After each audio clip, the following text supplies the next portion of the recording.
지난주 함께 나눈 것처럼 야곱은요, 인생의 가장 큰 문제, 에서와의 문제를 앞두고 그는 인생을 준비했습니다. 그런데 사실은 내가 준비한다고 되는 것이 아니라 하나님이 그를 만나 주셔야 됩니다.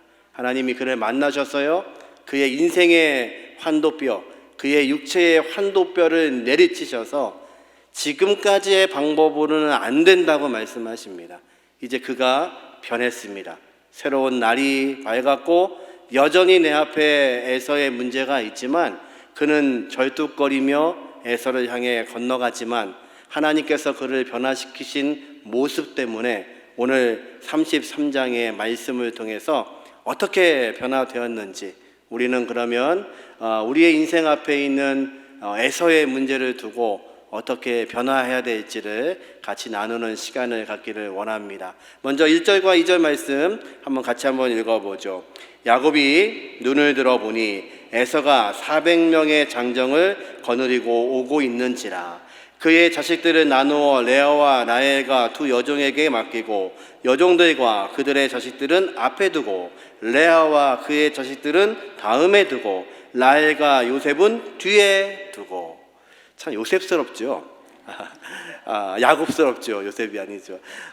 야곱, 지금 앞에서 오고 있는 에서의 400명 군대, 여전히 하나님이 자신을 만지셨지만 그 문제는 변하지 않았습니다.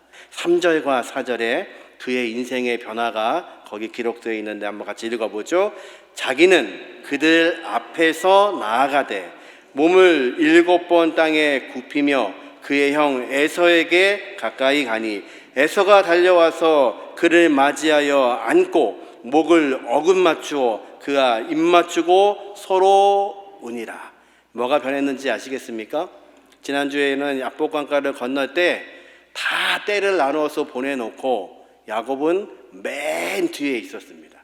그런데 지금 본문에 보니까 3절에 본인이 어디에 있냐면 이 모든 무리를 지나서 맨 앞에 나와 있습니다. 무엇이 야곱을 변화시켰나요? 환경이 변한 것이 아닙니다. 여전히 400명의 에서의 군대들이 앞으로 다가오고 있습니다. 내가 보냈던 무리들이 다 있지만 그들은 이제 맨 뒤에 있다가 맨 앞으로 나가게 한 것 누가 하셨을까요? 하나님이 그를 만지신 겁니다.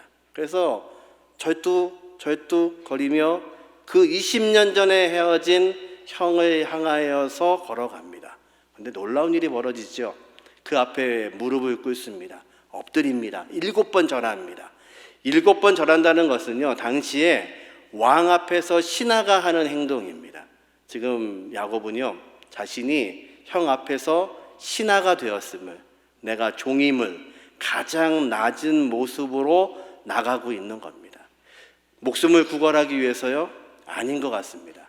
하나님이 그를 만지고 나니까 그가 할 수 있는 것이 아무것도 없습니다.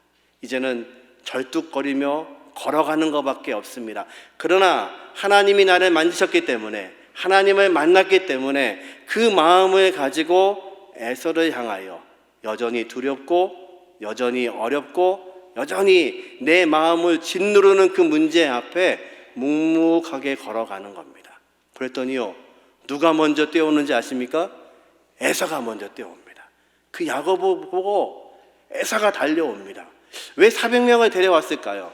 야곱을 죽이려고, 아니면 내 새가 얼마나 위대한지를 보이려고, 알 수 없지만 하나님이 그를 만지셔서 에서가요, 야곱 20년 전에 헤어진 그 동생을 향하여 뛰어오기 시작합니다. 그리고 어떻게 하나요? 두 사람이 함께 얼싸안고 울기 시작합니다. 다른 이야기가 없습니다. 웁니다. 아마도 그 울면서 20년의 내용들이 거기에 다 녹아 있을 겁니다. 야곱이 자기의 장작거를 훔쳐가고 20년 어떻게 살았는지 알 수 없지만 그도 녹록하지 않은 삶을 살았을 겁니다. 야곱은요, 20년 동안 복을 위해서 뛰어갔지만 라반의 집에서 종살이 하다가 이제 돌아오고 있습니다. 두 사람이 만났습니다. 그리고 얼싸안고 울기 시작합니다. 누가 하셨냐면 하나님이 하셨습니다. 하나님이 하신 것은 뭐냐면요, 야곱을 만나주신 겁니다. 여러분, 인생의 문제가 꼬여 있을 때 사람과의 관계가 꼬여 있을 때 여러분 어떻게 풀기를 원하시나요? 먼저 여러분이 하나님과의 관계가 회복되셔야 됩니다. 하나님의 놀라우신 능력을 경험하셔야 됩니다.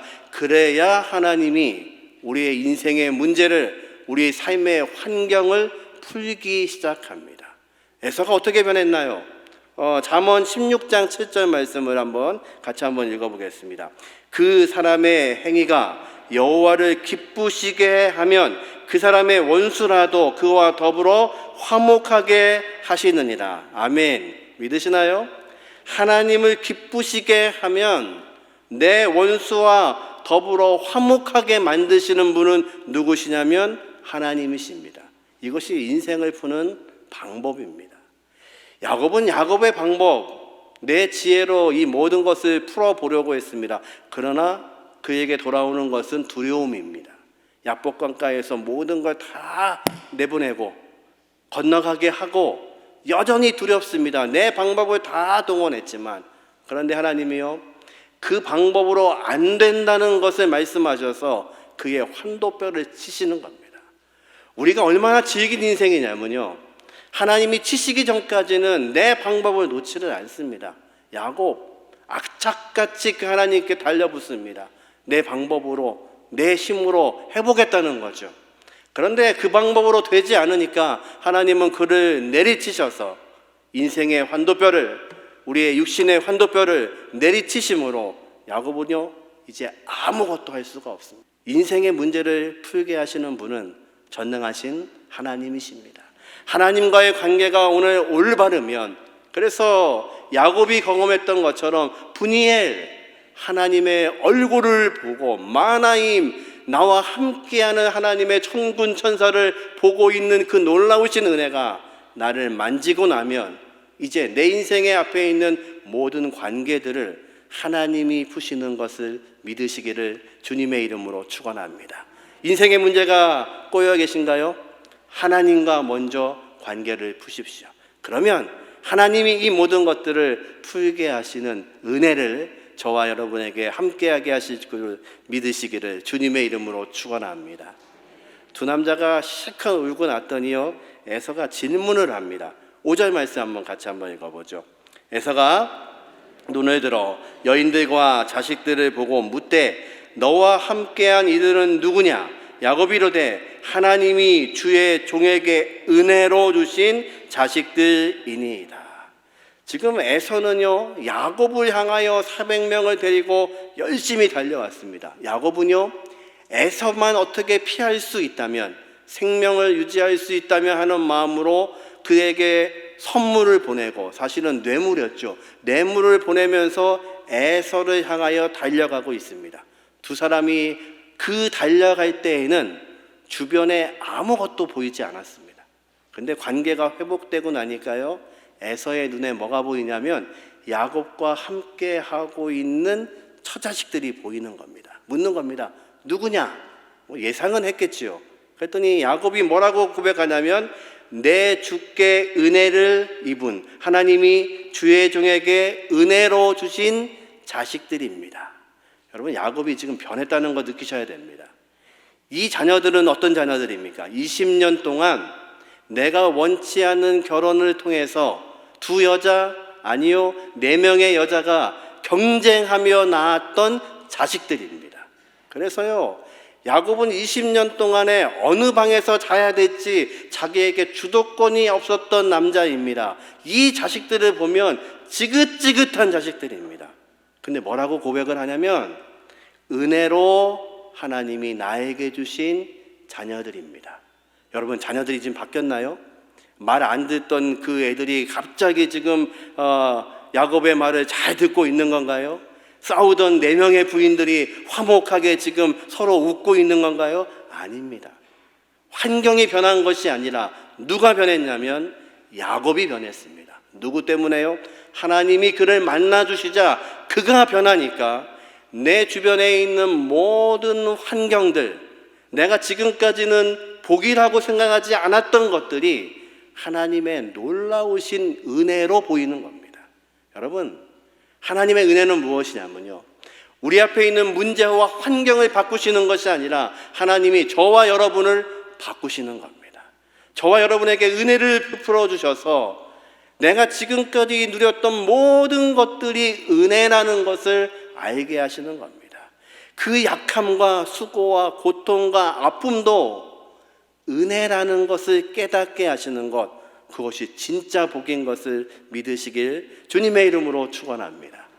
그랬더니 에서가요 또 묻습니다. 8절과 9절 말씀 같이 한번 읽어보죠. 에서가 또 이르되 내가 만난 바 이 모든 때는 무슨 까닭이냐. 야곱이 이르되 내 주께 은혜를 입으려 함이니이다. 에서가 이르되 내 동생아 내게 있는 것이 족하니 내 소유는 내게 두라.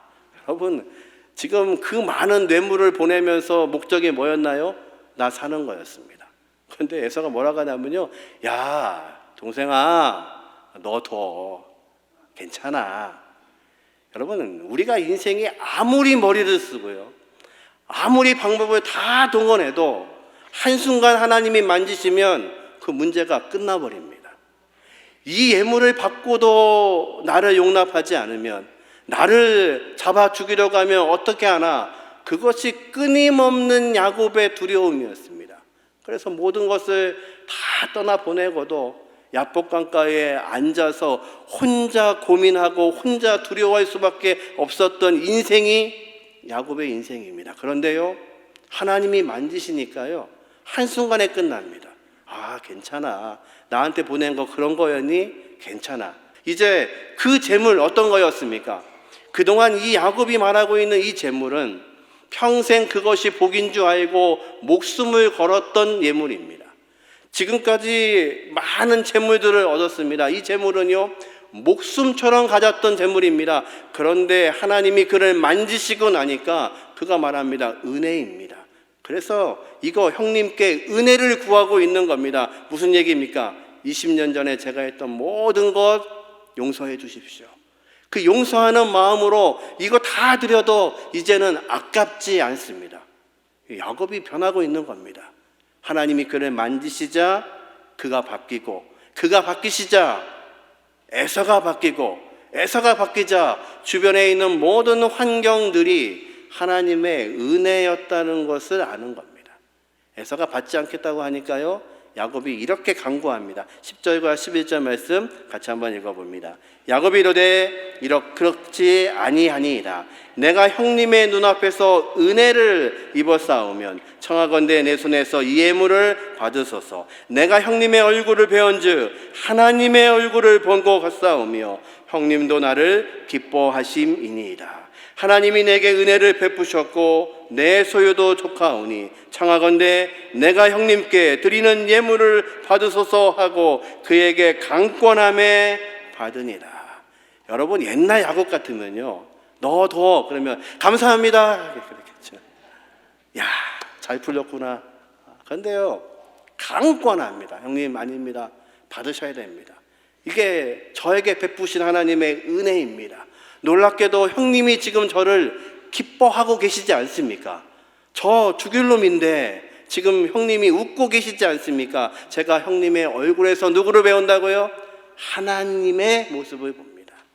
누구를 만났나요? 야곱이 하나님을 만나고 나니까 그의 주변에 있는 모든 사람과 환경이 누구처럼 보이냐면 하나님의 은혜로 보이는 겁니다.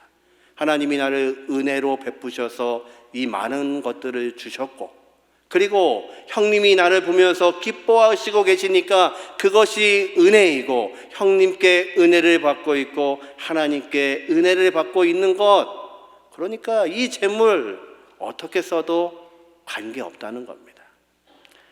하루는 삭개오라는 사람이요 예수님을 보고 싶어서 높은 나무 위에 올라갑니다. 세리장입니다. 돈이 많이 있습니다. 권력도 얻었습니다. 그러나 유대인들에게는 죄인 취급을 받는 사람입니다. 하나님의 성전에도 출입할 수 없는 사람입니다. 그의 갈급함이 예수님의 얼굴만 보아도였습니다. 그래서 나무 위에 올라가서 그 예수님을 만나고 싶었던 겁니다. 그런데 예수님이 말씀하시죠. 내려와라. 내가 오늘 너희 집에 유하리라. 아무것도 주님 하신 게 없습니다. 그와 함께 하셨습니다. 그가 주님의 얼굴을 보고 싶어 하는 것처럼 그와 함께 먹고 주무시며 그 집에 유숙하셨습니다. 그랬더니요, 삭개오가 변했습니다. 어떻게 해요? 주님, 내가 남의 것을 토색한 거, 빼앗은 게 있으면 율법대로 4배로 갚겠습니다. 그리고요, 제 재산의 절반을 팔아서 가난한 자들에게 주겠습니다. 지금 삭개오가 변했습니다. 그 재물이 어떤 재물이었을까요? 그 동족들에게 모함을 받으면서, 동족들의 무시를 당하면서, 동족들의 손가락질을 받으면서 악착같이 모았던 내 생명 같은 재산입니다. 어떻게 그것을 내놓을 수가 있나요? 이유는 하나입니다. 주님이 그와 함께 하신 겁니다. 주님을 만난 것입니다. 야곱이 어떻게 그의 인생에 모은 이 모든 것들을 이렇게 내놓으면서 형님 강권하건대 받으십시오. 왜 그럴 수 있을까요? 진짜 복이 무엇인지를 발견한 겁니다. 지금까지는 복을 가지고 내가 원하는 것들을 다 쌓아놓으면 복인 줄 알았습니다. 그런데 이제 야곱이 알았습니다. 하나님을 만나는 것이 복입니다. 하나님이 내 인생에 들어오시는 것이 복입니다. 하나님이 나와 함께 하시는 것이 복입니다. 그러면 하나님이 내 앞에 있는 문제들을 해결하시는 분이십니다. 그래서 어떻게 됐냐면요, 형이 지금 웃고 있지 않습니까? 나를 보고 형의 은혜를 받았습니다. 하나님의 은혜를 받았습니다. 그러니까 이 모든 것들 저에게 더 이상 필요하지가 않습니다. 여러분, 인생 앞에 있는 에서의 문제를 해결하시기를 원한다면 여러분 앞에 있는 이 모든 문제 가운데 하나님의 은혜, 진짜 복이 무엇인지를 발견하셔야 됩니다. 전능하신 하나님, 그 하나님이 우리와 함께 하시는 것이 복입니다. 우리를 구원하신 예수 그리스도, 그 은혜가 우리와 함께 하는 것이 진정한 복입니다. 그분 약속하신 성령이 우리 안에 들어오셔서 우리를 통치하시는 것이 진정한 복인 것을 믿으시길 주님의 이름으로 축원합니다. 이제 이 두 사람이 헤어질 때가 됐습니다. 에서는요, 자기가 있는 곳으로 가자고 합니다. 세일로 가자. 내가 기반 잡은 그 땅으로 가서 안전하게 내가 너희를 보호할게. 그랬더니요, 야곱이 아주 단호하면서 그리고 부드럽게 거절을 합니다. 두 사람이 이제 헤어집니다. 16절과 17절 말씀 같이 한번 읽어보죠. 그날에 에서는 세일로 돌아가고 야곱은 숫곳에 이르러 자기를 위하여 집을 짓고 그의 가축을 위하여 우릿간을 지었으므로 그 땅 이름을 숫곳이라 부르더라. 두 사람이 나누어진 겁니다. 여전히 형을 잘 믿지를 못하는 걸까요? 사실은 창세기에 흐르고 있는 하나의 굵은 줄기가 하나 있습니다. 창세기에는 끊임없이 에덴이 붕괴된 다음에 하나님은 하나님의 백성과 이 땅의 백성을 구분하십니다. 내가 거룩하니 너희도 거룩할지라. 거룩하기 위해서 하나님 앞에서 우리는 구분되고 분리돼야 됩니다. 노아의 세상이 그랬습니다. 노아의 방주를 기준으로 물 위의 세상과 물 아래의 세상으로 하나님이 나누셨습니다. 아브라함이 그랬습니다. 아브라함과 롯이 갈라지게 됩니다. 네가 원하는 곳을 선택하면, 네가 우하면 내가 좌하고 네가 좌하면 내가 우하리라. 끊임없이 하나님의 백성들과 하나님의 언약의 백성들과 세상의 백성들은 계속해서 분리되고 나누어져야 됩니다. 이제 그 형과 화해했지만 함께 할 수 없습니다. 그러게 야곱은요, 분리되고 있는 겁니다. 근데 신약에 오면요, 이제 언약하신 그 약속의 하나님, 전능하신 하나님이 우리 인간의 몸으로 우리에게 오시고 우리를 구원하시기 위해서 십자가에 죽으시고 약속하신 성령을 우리에게 부어주셔서 우리가 하나님의 성령을 모시고 있는 성전이 됩니다. 믿으시나요? 그랬던 주님 명령하십니다. 이제 세상으로 가라고 말씀하십니다. 땅끝까지 가라고 말씀하시죠. 이제는 분리하는 것이 아니라 그 땅끝을 넘어 우리 앞에 있는 담장을 넘어 하나님의 귀하신 언약을 가지고 하나님의 백성들이 나가라고 말씀하시는 겁니다. 저와 여러분은요, 그래서요, 우리에게 허락하신 복이 무엇인지를 확인하고 하나님 나에게 주신 달란트가 무엇인지를 확인하고 그것을 가지고 주님과 함께 이 담장을 넘어서 세상을 향해 나아가야 되는 것입니다. 이것이 저와 여러분에게 허락하신 하나님의 귀하신 은혜인 것을 믿으시길 주님의 이름으로 축원합니다. 이제 18절과 19절에는 야곱을 인도하신 하나님에 대해서 이렇게 기록합니다. 같이 한번 읽어보죠. 야곱이 밧단 아람에서부터 평안히 가나안 땅 세겜 성읍에 이르러 그 성읍 앞에 장막을 치고 그가 장막을 친 밭을 세겜의 아버지 하몰의 아들들의 손에서 벳흐시타에 샀으며, 그가 이제 세겜 땅에 정착합니다. 세겜은 드디어 하나님 말씀하신 가나안의 입구입니다. 그곳에 들어와서 이제 그는 하나님이 인도하신 것들을 경험하죠. 성경은 뭐라고 하냐면 그가 하란에서부터 가나안까지 하나님께서 평안히 인도하셨다고 말씀합니다. 여러분, 저와 여러분은 여전히 야곱처럼 넘어집니다. 야곱이 이곳에 사실은 머물면 안 됩니다. 하나님이 약속하신 곳 베델로 가야 되고, 그리고 아버지를 떠났던 브엘세바를 향해 가야 되는데, 야곱은 이제 그 가나안의 언저리에 들어와서 거기에 정착하겠다고 땅을 삽니다. 저와 여러분은 여전히 두렵습니다. 인생을 살아가면서 하나님을 의지하지만 여전히 오늘도 실수합니다. 야곱도 여전히 하나님이 그를 인도하셨음에도 불구하고 완전하게 하나님의 모든 것을 바라보지는 못합니다. 그리고 그 땅에서 하나님께 예배를 드리며 그 땅의 이름을 이렇게 부르죠. 20절 말씀 같이 읽습니다. 거기에 제단을 쌓고 그 이름을 엘로헤 이스라엘이라 불렀더라. 엘로헤 이스라엘, 하나님, 이스라엘의 하나님, 이렇게 외치는 겁니다. 이스라엘, 누구의 이름인가요? 야곱의 이름입니다. 하나님이 야곱을 이스라엘로 부르셨습니다. 이제 처음으로 자신의 이름을 이스라엘이라고 말하는 겁니다. 아직도 불완전한 고백입니다.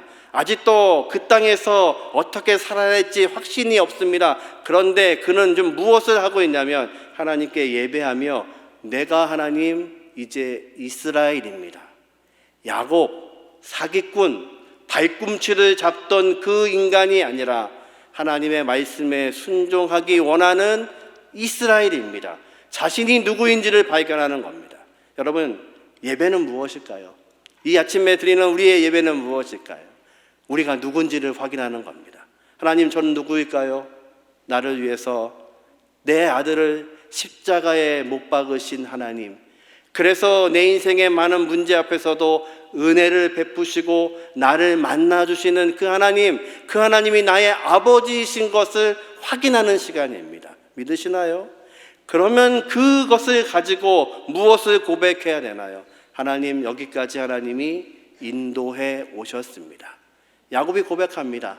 하란, 그 땅부터 이 가나안까지 하나님이 안전하게 평안하게 오게 하셨습니다. 예배는 바로 그겁니다. 나는 누군가? 하나님 나를 살아가시는구나. 하나님은 누구신가? 그분이 나를 인도하고 계시는구나. 나는 오늘도 또 넘어질 수 있구나. 아직도 불완전하게 하나님을 부를 수밖에 없지만 전능하신 하나님은 저와 여러분을 통해서 이제 하나님을 온전히 예배하고 하나님의 귀하신 생각을 온전히 전하고 하나님의 귀하신 복이 무엇인지를 온전히 알게 하는 당신의 백성으로 만드실 것을 믿는 것, 그 시간이 바로 예배의 시간입니다. 오늘도 이 예배를 마치고 돌아가는 모든 우리 대흥의 공동체가 하나님 나에게 허락하신 그 은혜들을 세워볼 수 있는 놀라우신 복이 있기를 주님의 이름으로 축원합니다.